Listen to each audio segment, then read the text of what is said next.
21 Savage on his new album, he had a lyric. I can't find it off the top of my head here. But he said something to the effect of he wouldn't snitch on his brother and he wouldn't snitch on his enemy either. Do you consider that same type of code? Hmm.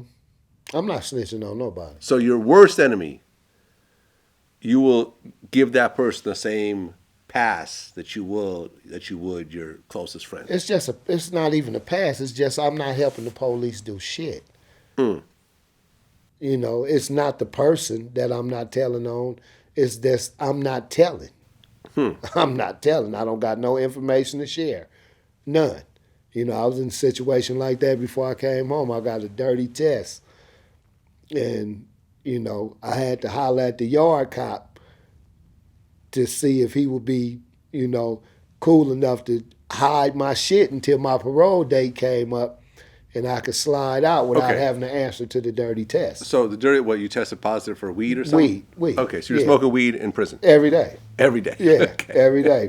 At least 4 or 5 times a week. Okay. But and before I did, I hollered at my homeboy Tiny Fudge, said, look, homie, this the situation with me. This is my little homie, but I'm letting him know if any questions or speculation arise, this is what's going on. Got this dirty test. I hollered at my boss up in the kitchen. He said, look, the only way you might get out of that is hollering at this dude on the yard. I'm not going to say his name because, and he was like the worst motherfucker you'll want to talk to or be around because he always peeping and trying to see who got something going on. But I told my homie, I said, sit right here on the bench by the basketball court. I'm finna go holler at him about this situation. And as soon as I walked up on him, that was my first intro. Check this out.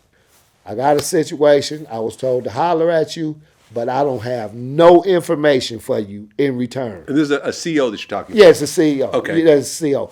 I have no information in return to give you for this favor that I'm about to ask you. Mm-hmm.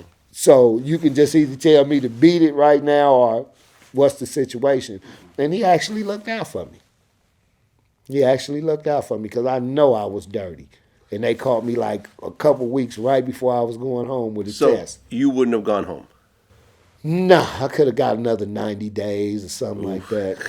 Yeah, it's 90 3 days. months. Yeah. When you're counting the days to your final day, I know that was just... Yeah. What are those last couple days like? Shh. I guess it all depends on how much time you serve. Because when I was coming home after when I was doing the 18 months and the 23 months, it was like, oh shit, I'm finna get out, go back to the hood, and it's cracking and finna do this, and I gotta get me a pistol real quick and this, that, and other, you eager to get right back in the mix. Mm-hmm. This time, it was like, damn. First thing I gotta do is find me a solid source of income, Mm-hmm. you know what I'm saying, and stabilize my relationship with my family, my children, things of that nature, and build from there. So I came home with a much more mature perspective this time than I had never did 10 and a half years before. So, the 2 years and the 3 years and the 9 months, back to the program. Well, you missed... You went from what year to what year? 2003 to 2014. November 2003 to April So 2014. you missed the whole... You missed the whole mid to late 2000s, early 2010s, just gone.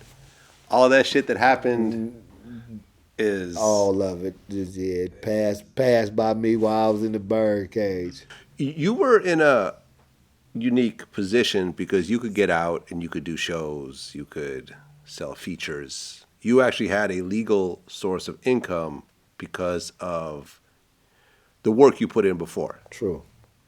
The average person who does 10 years usually is not in that same boat. Not at all. Nowhere Unless near there's that. some Wall Street banker or Nowhere whatever near else. that boat. But a typical lower income person who does 10 years, they get out with a serious felony on their record and very few prospects of making legitimate income.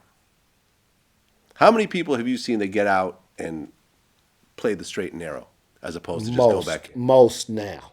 Most now. Yeah, the fly shit now is to have a good job. You know, if you was in the game before, you know, and you escaped, you know, with a little bit of fed time or, you know, a couple of times in the state and now you got kids and, you know, you got a home and this, that, and other. The fly shit is to have a job now, you know, so you're not putting yourself at risk of losing everything that you know, you've acquired.